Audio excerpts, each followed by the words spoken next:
Welcome to MTMG's IT Roundtable, where we bring the power of human connections to the tech world. Our experts become part of your team, so whatever tech problem is keeping you up at night, we can help you solve it. Welcome to everyone today. I'm Tara Nelson from MTMG, and we are hosting our first ever Women in Tech podcast, and I'm really excited to have you all here. And I think we should just dive right in. So I'm going to start with Cait Espe. And if you want to just introduce yourself and give us a little bit of who you are. Sounds good. Well, hi, everybody. My name is Cait Espe. I am a customer success and experience leader, primarily in B2B SaaS companies. I am currently looking for my next opportunity. Recently, I've spent the better part of 3 years with a kind of hyper growth, early to mid stage startup in tech. So I'm excited to be here, excited for this conversation.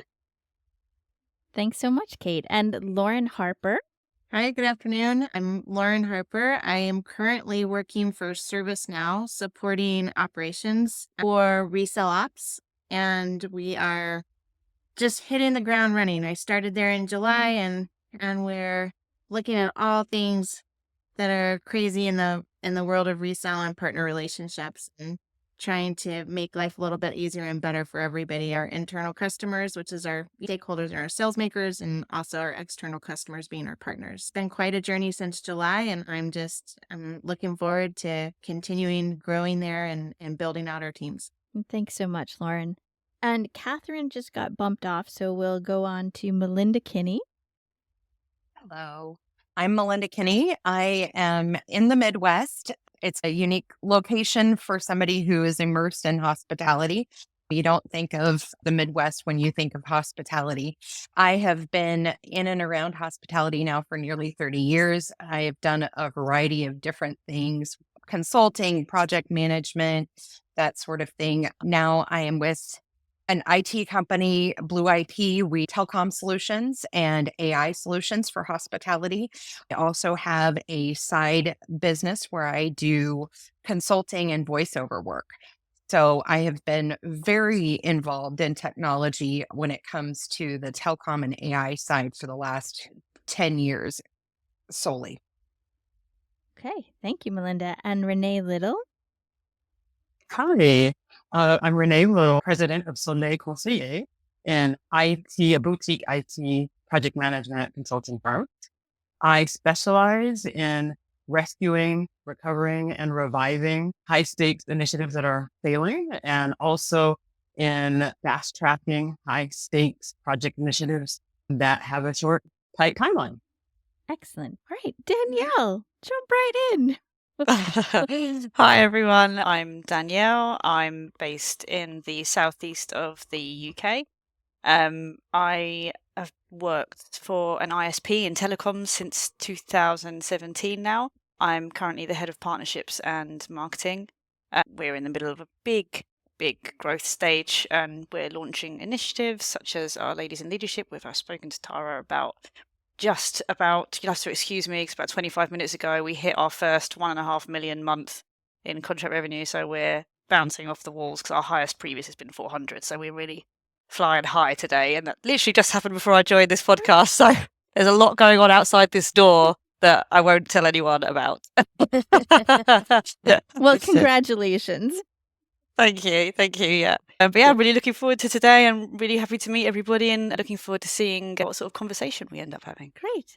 Well, so today we decided to really talk about mentoring. And at some point, we're also going to dive into the difference between mentoring and sponsoring women in IT. So who wants to sort of kick it off? Like we've all probably had mentors. Some have been female, some have been male.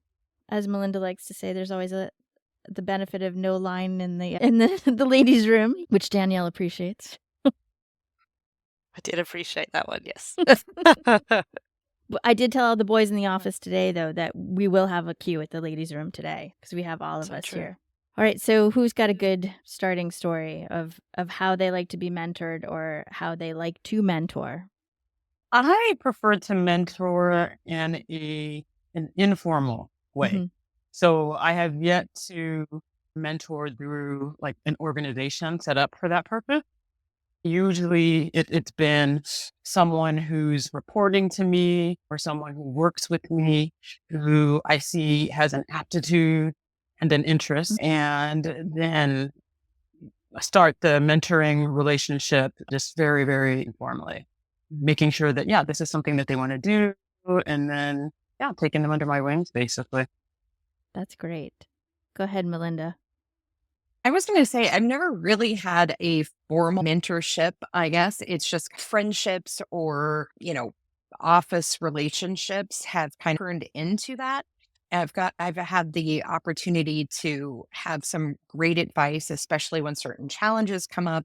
And then it's just kind of continual conversation, once every month or a few months and that sort of thing. So that's been really beneficial. But I actually am trying to start a women in technology and business forum locally just because there really isn't a good mentorship or a good way to connect. And I think that that's something that I know that earlier in my career, I wish I would have had more guidance.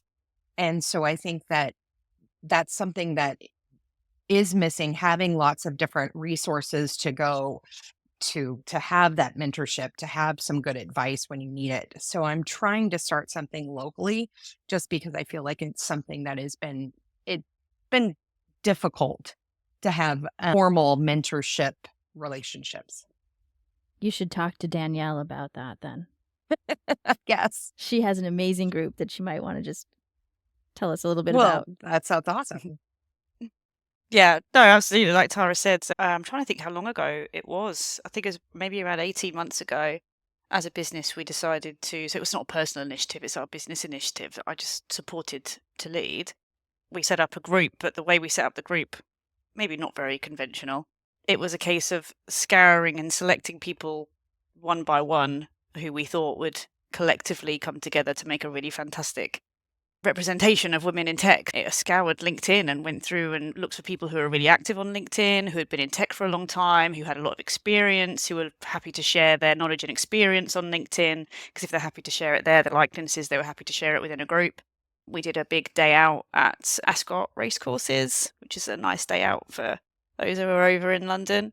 And we all met for the first time, and it was a really great day. We had Alison Edgar, MBE. She came and she did some motivational engaging talks. She's had a really interesting career.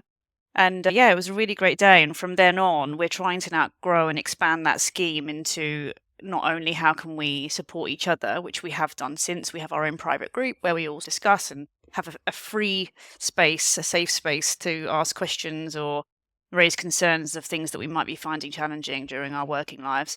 And we're trying to expand that into how can we bring more people, more new people into the group that aren't as experienced and maybe could benefit from what we could offer them. So we're trying to look to adapt a little bit with our approach, but it's going really well. It's quite a lot of time to organise, which I think I heavily underestimated when we first launched the scheme, thinking it's just a few messages and organising. If like we organise events all the time, it's fine, but it's a lot more than that, and you have to really maintain the communication. But it's very rewarding, and we really enjoy it. And actually, I've met some really lovely people out of it that I'd call friends. It's been a really, really great challenge to take on. That's fantastic. All right, Miss Cait, I know you have lots to say. Yeah, I think first of all, that's so great that you have formal mentorship opportunities. I've also participated in both formal and informal. I think I did an ERG with a few coworkers and colleagues we called it Empower, with Empower Her. And we aimed to bridge allyship between our male counterparts and allowing our female voices to have a space in which they could share stories, ask questions, seek guidance and mentorship. But what I found is it requires a lot of work and a lot of time and energy to continue to put out, content or to find ways to engage with the community. And so I think that it's a mix of finding those informal and formal opportunities, because I think that mentorship can just organically happen. But for me, I think the time in my career when I needed a mentor the most that I didn't feel comfortable reaching out was when I jumped into tech. And that was a very big culture shock for me coming from like a retail hospitality space previously and a very female centered culture. I worked in basically beauty and wellness and cosmetology. And so I went from a very female heavy leadership group to a very male dominant group. And I wish at that point that there had been more formal opportunities with the company that I jumped into, because there weren't. And I felt very much on my own. All right, Lauren, let's hear something from you now. So I've had the luxury and the benefit of participating in formal programs that have been established through the companies that I worked for. I worked for Dell for 16 years and moved to VMware. So both of those companies had mentor programs available to employees. And I'll say for me, I started my mentor journey probably 16, 17 years ago. And the recommendations that I got at the time was to make sure that you're doing an up level in your mentor, right? So not only are we going to identify the niche or the area of interest, and that may not be what you're doing today, you may be wanting to explore other opportunities or other parts of business. So you would want to locate somebody who, one, is open to being a mentor, two, is in that niche or that area of interest, and then three, that is at least a job grade or more above you. So if we're sitting at a senior manager level, we want to go talk to directors. If we're sitting at a director level, we want to go talk to VPs, right? And in establishing that connection, then you're setting up some criteria, some agenda items, et cetera, and things that you want to accomplish, goals and objectives that you want to cover in your mentorship with that particular individual. And then I always say, we're going to reverse the roles too, right? So not only do I need a mentor, but then I also need to be a mentor to a mentee, right? So we want to open ourselves up to that as well, so that we can help enrich and enable people that are below us. So I'm always looking for opportunities, whether that's on LinkedIn or within my own company, to try to mentor and provide guidance or increase and build on skill sets, right, where we can. So I heard Cait talk about how she moved from a very female-centric organization to a not female-centric, and I think we all understand what that means. How hard did you find it to ask for help, though? Because sometimes asking for a mentor or trying to find a mentor is daunting when it's outside of your comfort zone, the industry that you originally came from. So do we have any thoughts on that? Yeah, I think I can speak to this first off the conversation, since it was my experience. But that's really where I think my passion for mentoring others came into play, was because I was so uncomfortable and didn't feel like I knew where I needed to go. I was navigating a new work environment, a change in industry, as well as wanting to grow professionally. And I just didn't have those connections. And so I think, as it relates to opportunity and where we need more of this within the workplace as it relates to like gender equity, I think it's about confidence and perception, and then visibility as well. I think for us as women, it's a matter of, I wish that, if I were to think back of what I could tell my 20-year-old self or something like that, it is really related to not waiting for permission to take up space and to speak up, and not be afraid that I don't know what I'm doing or have an opinion that is worth hearing. And so I think the same goes for seeking out those mentorship opportunities. And I wish that I would have pushed the company further to encourage those formal opportunities. But I wish more than anything myself, I would have recognized how much I needed that and just taken that leap of faith.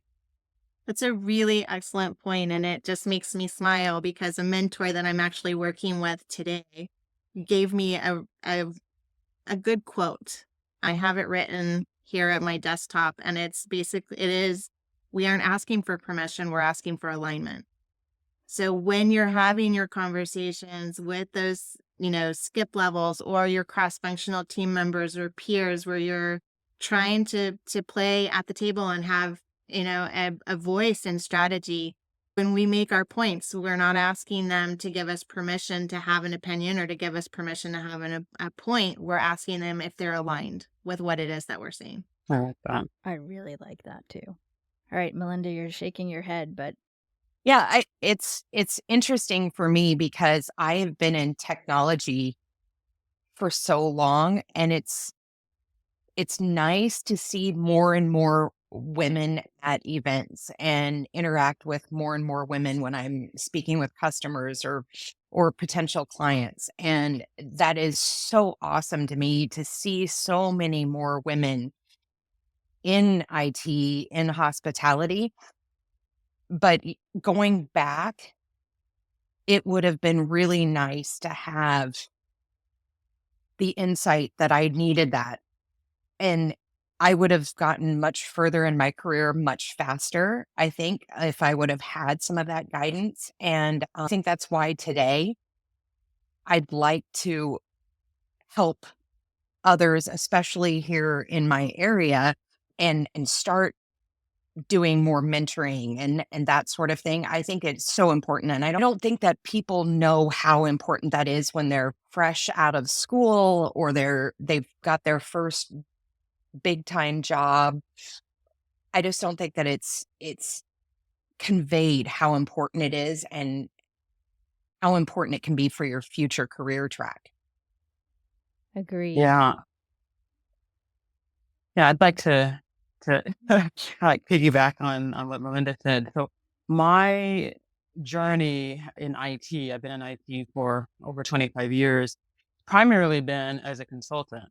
And so I was in situations where I didn't even really have, I wasn't available because I wasn't an employee. When I first got into IT, I had an unofficial mentor who was my boss. And it was actually because of her, thanks to her, that I got into project management. And it wasn't a formal arrangement. It wasn't through an ARG. It was her just giving me tips. It was her taking the time to, explain things to me and give me advice. And so I appreciated her taking that time because she was busy. She was a woman in tech striving to be a director and had all kinds of obstacles. And so it's been important to me to play that forward. And so that's why I've always looked for those opportunities to mentor. But that was really my only opportunity to be a mentee and have had to like figure things out. So I do agree in the importance of having those type of specifically company sponsored. But what Melinda's doing outside of her organization, just in our community, I think is fantastic. So there are several, that way there's opportunities for people in or Of the out, women business. in or out of there. Yeah. Yeah. And so, Danielle, your organization, Orbital, really supports women in higher roles of leadership. But have you always felt that in your career, or have you been that lucky? I don't know if anyone's been that lucky. No, I haven't. And I think I said this before when we had our sort of one-on-one previously. I've been quite lucky that I was already very well adjusted to being in male-orientated environments. So although I wasn't in tech, been in tech for the last sort of 10, 12 years. Prior to that, I wasn't in tech, but I was in logistics, which is another male-dominated industry, very similar challenges. But I was very strongly supported. Funny enough, that just one of the logistics firms was my dad's firm, which he's owned for a company. We've had the company for over 80 years. He was a massive help because you can imagine you generally have children to take over your business, and unfortunately, he ended up having 4 girls, no boys. So a disaster for him. I was the last of the 4. So he really had us to mentor, and I think he very much felt like he wanted us to have any seat at the table that we chose to have, not necessarily one that's dedicated for a man or for a woman. He felt like we should be able to have whatever we wanted. I had him in that male-orientated environment, which made me very strong and very resilient, which unfortunately you absolutely have to be, which I think is something that mentorship can really help you understand, and probably isn't something that most young women in tech would expect. Whether it's changing with generations, I don't really know. I would hope so, but I doubt it's going to change dramatically without a lot of effort and input from the people who have been there longer. We here, funnily enough, are just about to introduce a mentorship program. Our senior leadership team members are all going to start mentoring people across the business. We're going to align ourselves to who we think we can benefit the most, and they're also going to be able to contribute and feel like who they feel they could benefit the most from. Not necessarily role specific. I think we're focusing a little bit more on personality and trying to bring out those sides, because people can be the right person for the job, but if they don't know how to have their own voice and let people hear that, they'll just sit quietly in the corner. So we're really hoping to try and help people bring themselves out a little bit more. But yeah, it's definitely not easy. Certainly massive challenges, which aren't behind me, aren't behind any of us, I'm sure, by any means. But at least I suppose us lot sat here are a little bit more experienced to know how to deal with it. And I think we just want to impart that on people who are joining our industries next. Very true. So I did not, my step into tech has been very, very recently. And I came first a male-dominated sports career, and then I became a teacher, so that's more female. And now, so I've had both sides of it, and now seeing how unequal tech is startling and sad for me. But yeah, and I know, Melinda, you were thinking about going into the medical profession, which is perfection. So I really wish that Catherine were on here so she could chat with you about that, because those are two very different dynamics. So from, medical to tech, even though they both are sciences, it's different sort of side of STEM. It is. And honestly, when I first got into technology, it was really just a way for me to help pay for my education. So I didn't envision it as a long-term, that wasn't my career. I was going to be a doctor when I grew up. I wasn't going to be in IT. And then of course life happened and I had a really good career going. And I was like, well, I don't know that I want to stop and go to med school now. Maybe if I would have had that foresight, then I would have maybe embraced mentorship or hunted out those opportunities. But it was biding my time until I grew up. Wait a minute, have we grown up yet? I'm not there yet. No, I figure as a grandmother, I should pretend. No. No, As a grandmother, I firmly refuse to grow up, because then I'll miss out on all the fun. That's right. Right. So, so thinking that through, though, where you landed yourself in this job just to pay the bills type of thing, do you think some of us have made these choices as kind of the head of the family? Sounds like the wrong statement, and we'll get pushback from that. But as the sort of one in charge of making sure the family is cared for. Absolutely. So I'll tell you my story briefly. I have 4 boys. They're all 2 years apart. I was married for 14 years. I went through a divorce and separation when the baby was 6 months old. So I have been a single mom. I was out of the workforce for 9 years because I stayed home with my kids. And so I had to re-enter the workforce after 9 years of being a stay-at-home mom, and I was on my own raising 4 boys. Dad, of course, participated and had his visitation stuff, but as far as being able to provide for my children and pay a mortgage and all that business, like that was predominantly my responsibility, minus the child support. Yeah, I jumped in basically because it's what I could do. It wasn't what my degree. I went to school for social work and psychology. So it was not my degree. It was not my passion. It was an opportunity that came up that was entry level that I was able to get into and work my way up. And for the first year, I had 3 jobs. I sold cars, I worked for Dell, and I had my own consulting business doing blinds and shutters. And then I got to a place at Dell where I could afford to let go of the other 2 jobs and continue my growth pattern with Dell. And so over 16 years, I promoted on average every 12 to 18 months. Wow. And I finally got to a place where it was a little bit sustainable. And now all of my children are gone. They're grown and out of the house. My oldest is 26 and my youngest is 20.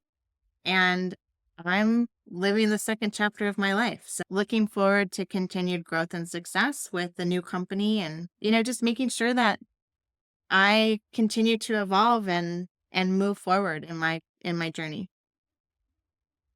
Fair play to you. But absolutely, I got put in a place where it was make or break.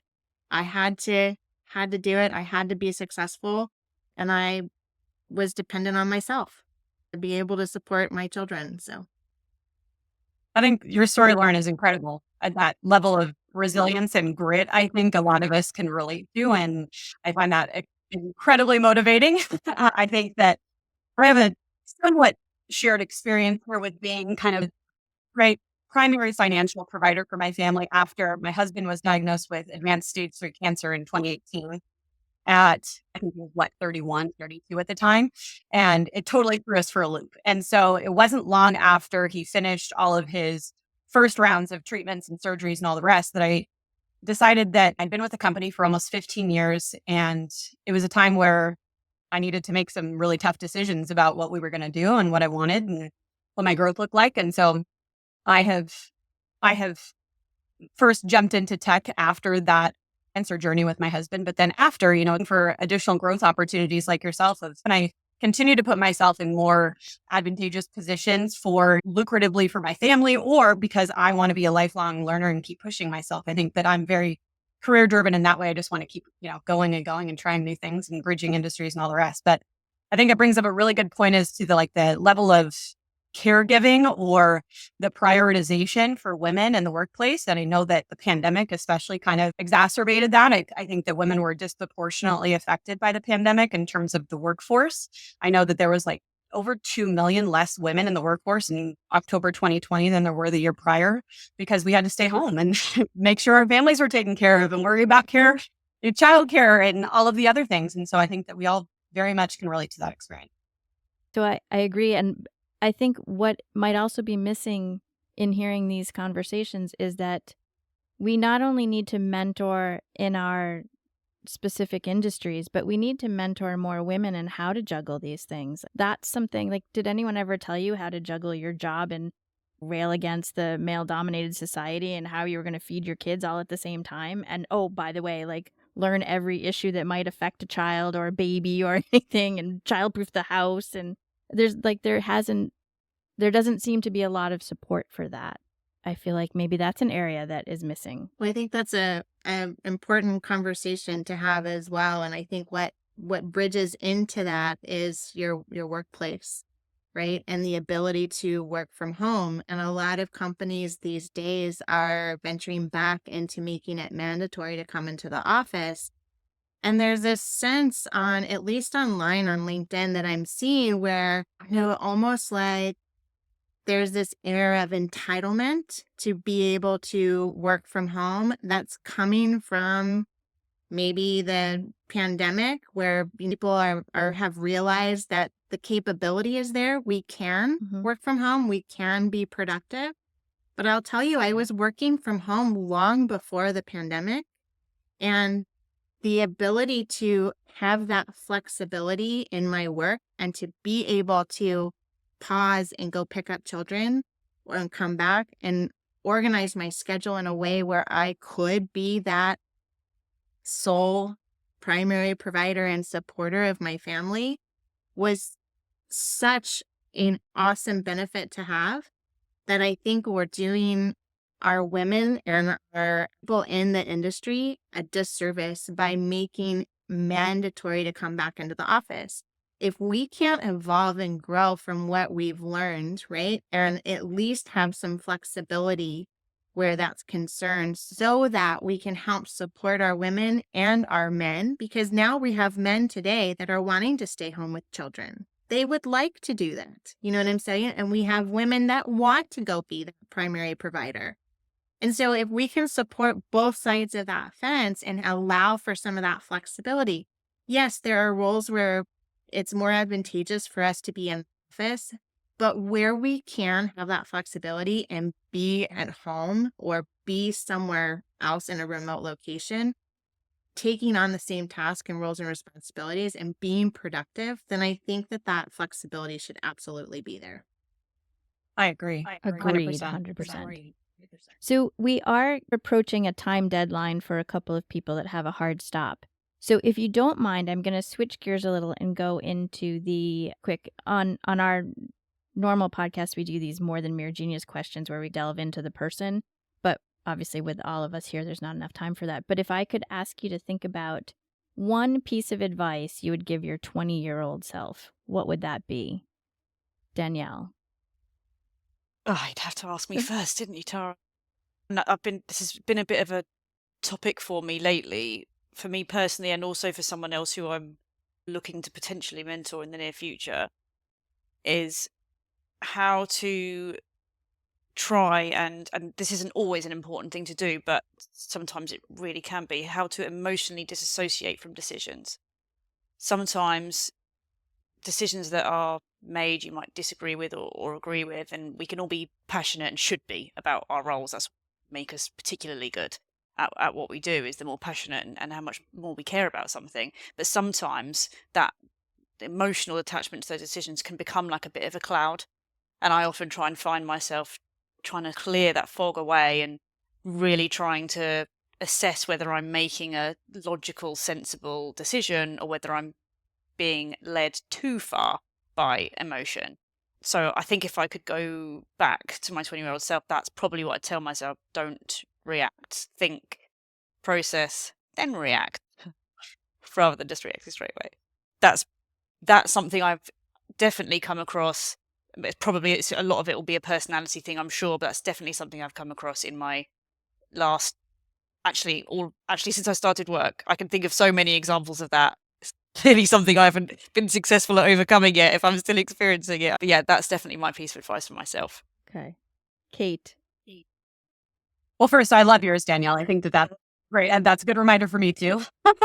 I think, like I mentioned earlier, think back to my younger self. I think that I was very fortunate I went to an all girls private high school and was surrounded by a lot of people who were very empowering of females in the workplace and in the world. I think that where I kind of shaken was when I went into those, work environments or professional situations and was kind of with this like reality check of what corporate settings were really like. And so what I wish that I would go back and tell myself is, wait for permission to speak up or to act, because what their perceptions of you or their biases or anything says much more about them than it does of you and your abilities. And I wish I wouldn't have let that shake kind of core foundation and confidence that I originally had from all these people that were building up women around me. But then again, at that first sign of adversity, I was really rocked. And so I wish that I would have been more confident and self-assured earlier on. And that's where I really look to trying to mentor younger girls who are getting into the workplace. Okay. Rene. I would tell my 20-year-old self to not be afraid to be different, not hesitate, and that there is nothing wrong with dreaming big and pursuing those dreams. Not to say that I held back on my dreams completely and that I held back on that I didn't embrace being different, but there was always this fear. There was always this nervousness. There was always this, kind of like not stepping into fully. And it was with time that I learned to, but I would tell my 20-year-old self, do it. Own that. Own your difference. Be proud of it. Pursue your dreams and don't let anybody else influence you, because who knows what, could have been and accomplished had I not had that fear, that hesitation. But that's what life's about, I guess, right? So. How about you, Melinda? Well, kind of some of you have already mentioned there is a little bit of a fear or an intimidation when you're early in your career. And I think that if I would have had a little more confidence about saying, hey, I'd kind of like to know how to do this better, it wouldn't be an acknowledgement of me not being able to do that or not being able to do it well, but an acknowledgement that I wanted to learn and grow in that area. And I was oftentimes afraid of saying things because I would be looked at as less than because I didn't have that skill already. And I think that having that confidence to raise your hand and say, "Hey, I don't know a whole lot about this, but I'd really like to learn," or "Is there something that I can do to improve over here?" is not a negative, not in every situation anyway. I was afraid to acknowledge any gap or a growth that I knew that I needed, if that makes sense. It does make sense. And how about Lauren? So I would tell my 20-year-old self, quality is better than quantity. And to invest in people who are willing to invest in you. That's great. Yeah. So, to be honest, I know it was my question, but when I started thinking about it, I thought, God, at 20, I was balls to the wall. Like, I was great. I had everything going. Like, I had no fear, no nothing. And then I don't know what happened when I was like 25 and 30, but it all went psh. I'd like to tell my 30-year-old self to embrace my 20-year-old self. But, all right. I like Yeah, I thought about it and went, I shouldn't ask that question because I don't have a good answer. If you could think of one woman in history who, or currently, who's like a really good role model for you, who would that be? Who wants to go first? Danielle doesn't like being called on. I'd like to information gather first. Yes. Then, All right, I'll go first. Mine would be Sarah Weddington, who was the chief counsel for the Roe versus Wade case. So I think she's strong and brave and brilliant. Do you know what? I don't actually know a huge amount about her, but for some reason, it's the first name that came to my head when you said that. Michelle Obama, not because of who she's married to or anything like that, simply because of her, because she's carved herself out as a independently smart, intelligent woman, own mind. She doesn't really you don't think of her and Barack as associated so much anymore. I certainly don't. She's done her messaging really well.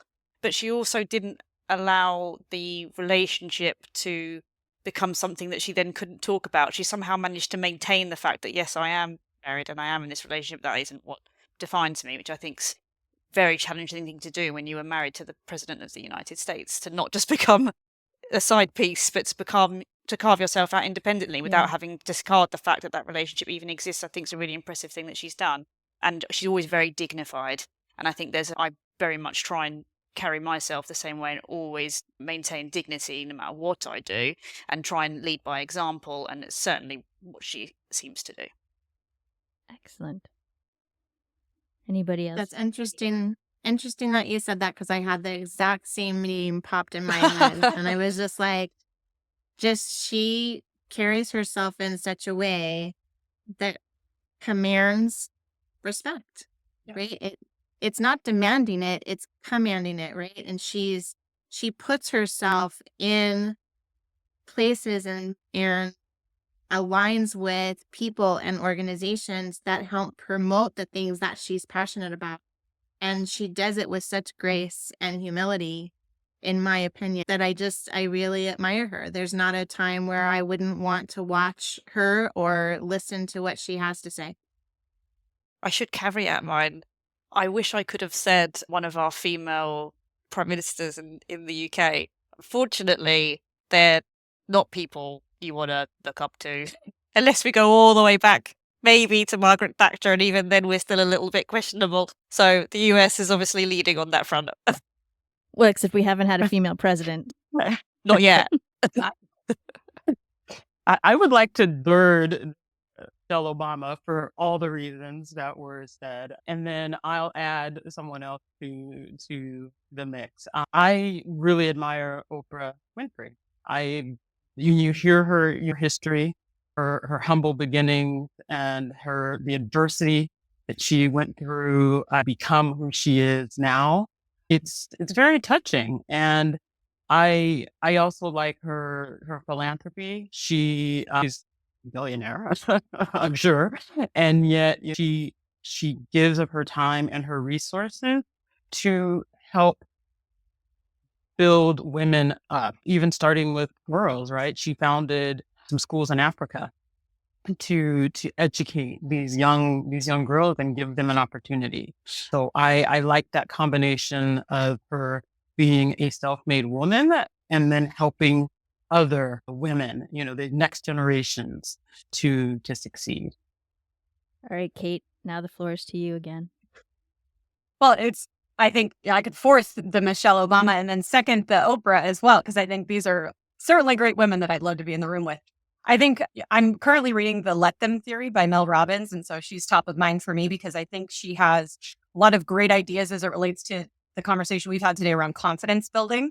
The Let Them Theory, I can already tell it, I'm only a quarter of the way in. I know it's going to be life-changing. And so I just think that she is very much a disruptor. And so when I think of other female disruptors, fortunate enough to be able to meet Sarah Blakely as well, who's the founder of Spanx, who really disrupted, again, an entire industry and found a gap. And I just really appreciate her approach to leadership and her confidence as well. I've been able to watch her go into speaking engagements, conferences, rooms where there are plenty of strangers and a lot of male figures as well. And I really admire that kind of humble or quiet confidence that she, as well as, Michelle Obama, they just kind of exude this natural aura that you want to be around and want to listen to. And so I think those are two top of mind for me as well as the others. That's great. Thank you for spending some time with us today. At MTMG, our due north is to help, and today's conversation reminded me why. As women in tech, we navigate so much, but we're not doing it alone. As we wrap this first episode, I'm struck by the power of just showing up for one another. Whether it's a formal program or a quick chat, mentorship is about lifting each other up. Thank you to each and every one of these amazing women who shared today. Your honesty, energy, and leadership are what make this community so special. Here's to building more spaces where women in tech feel seen, heard, and supported.